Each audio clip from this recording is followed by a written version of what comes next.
Hey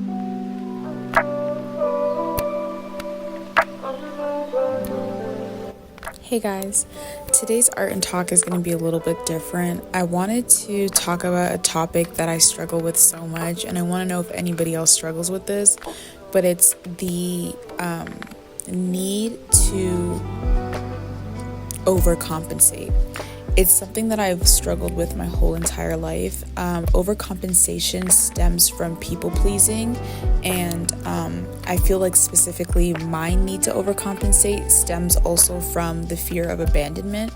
And I have so many examples, and I think back to so many times in my life where I just gave so much and I was so upset that the same wasn't given to me. But then I thought about it and I'm like, wow, they didn't have to give the same to me. I did too much. I overcompensated. And the reason why this thought just came up into my mind is because I was doing this thing at school where we donate money to give food to homeless people because there's a lot of homelessness in our area. And so I started this project and I wanted to get some donations. And so I asked around and I ended up getting an overflow, like more than I could have ever imagined. And that's a word for somebody if you're waiting for something, if you don't know how a business deal or something is going to turn out, trust God to overflow your cup, because I got an overflow. I was not expecting that. And so all these people wanted to donate. And so as a little initiative, I thought of something, and this wasn't the wrong part, but I thought of something and I was like, I just want to put together a little gift basket, a little goodie bag just to say thank you, like, because it's so sweet that these people donated, like they really didn't have to. This was their money. They could have used it on anything else, right? And so I was like, this is just kind of what I want to put together. And then I started to go overboard and start thinking, well, I should also add this. Well, I should also add this. You know what? I'm going to add this too. They did give a lot of money, right? And mind you, I didn't have to coerce these people. I didn't have to beg. I didn't have to suffer. I literally just asked them if they would like to donate, and they get to choose the amount of money they wanted to donate, and they chose to donate a lot. I didn't coerce them. I didn't tell them how much I specifically needed. They just donated it, right? Like they just donated it. And so I was like, I need to do this. I need to get them gift cards. I need to do this. And basically something happened to where, because I'm doing this through a club, something happened to where my club was not able to get specifically gift cards, but we were only able to get like little goodie bags and treats and stuff like that to put in a bag. And so I felt so defeated in that moment because I had already told them that I would be getting them gift cards. And I told them that in a moment of feeling like I needed to overcompensate. And so that's another word for somebody, guys. Put a muzzle over your mouth. You do not have to announce everything right away. People always say don't announce things before they're solidified or before you're in that area, because it always messes up. And it is so true. Unless your plans are 100% solidified, stop announcing things. I tend to do this. I'm a very private person in general, but I tend to do this and over-announce things out of fear of abandonment and overcompensation. Like whenever I overshare, it's because I'm overcompensating to make somebody feel comfortable. And so while these people were signing off on the amount of money they wanted to give, I was like, I'm gonna get you this, I'm gonna get you this, it will be here in a week, I'm gonna do this, this, and this, and this, and this, and this, and this. And I was just trying so hard to let them know that your money isn't going to waste.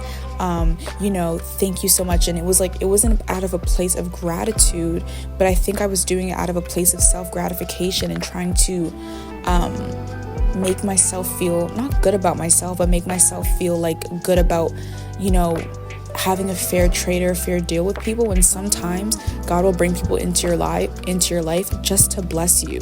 You don't have to give anything in return, but I am so bad at receiving.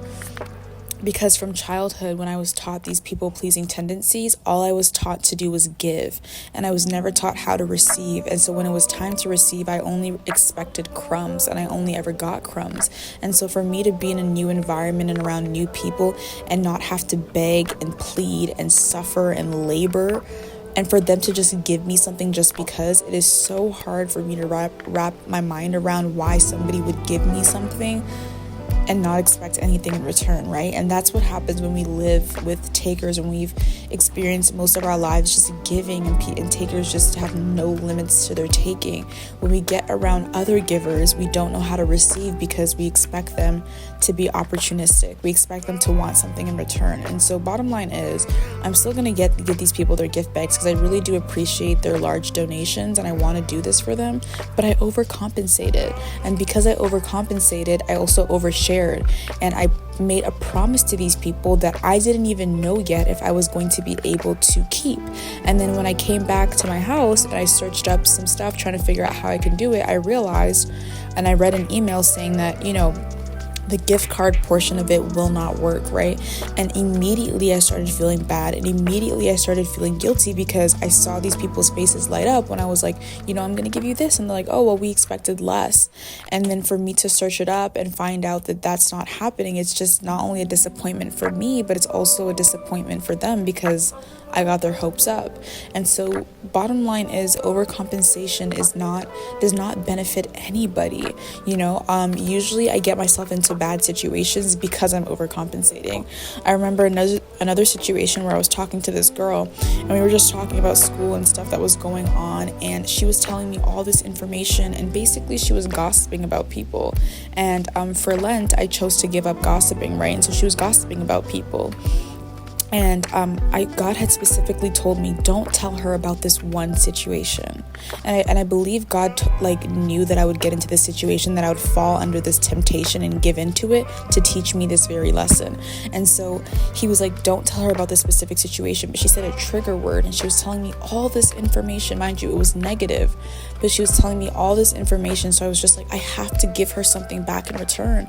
I can't sit here and be positive and be like, oh, well, this, and this, or it's okay, they probably didn't mean, I can't be, the one word answer person. I have to give her paragraphs. I was just like, she's giving me too much. Even though it's negative information, I need to give her something back. And I ended up oversharing other people's business, so basically gossiping with this girl, only to find out that this girl goes back to the people that we were talking about and be like, well, did you say this, and this because this person told me, right? And so obviously the information was easily traceable back to me, and I'm not even mad about that. It's not a big deal.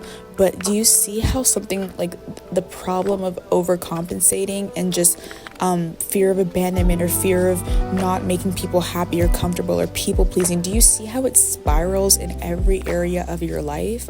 I just gave you two examples, one of gossiping and one of not being able to receive. Those are two very different areas of my life, social and then physical reward systems. And I find myself overcompensating in both of these areas. And do you see how it becomes detrimental to me and then detrimental to the people around me? And I don't say this to shame myself, because I'm trying to unlearn the habits of, shaming myself or wallowing in pity or just completely bashing myself when I make mistakes. I'm changing my narrative from, oh, I'm the worst person ever, to, okay, I made this mistake. What can I do better next time? And so when I look at this situation and these situations and I think to myself, what can I do better next time? The only feasible explanation or answer that I have is that I need to learn to stop overcompensating.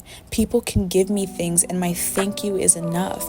People can offer their help and their resources to me, and who I am is enough. Who I am is worthy of their resources.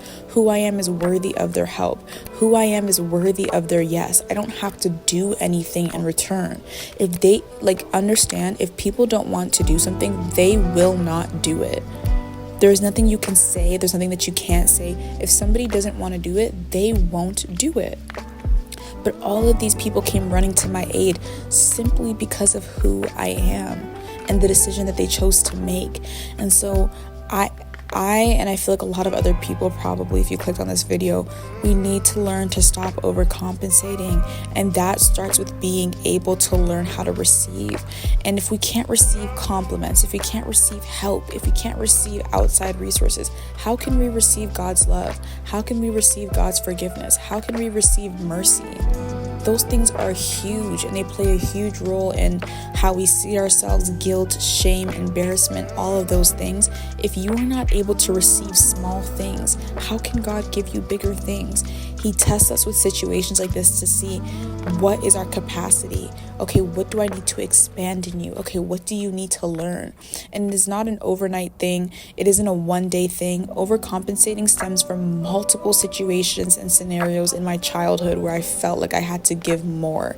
And so it's not going to be an easy thing to tear down, but every single time I find myself in a situation where I need to receive, or where I'm receiving, whether it's positive or negative, I have a choice and you have a choice if we are going to receive it by grace or if we're going to sit there and overcompensate.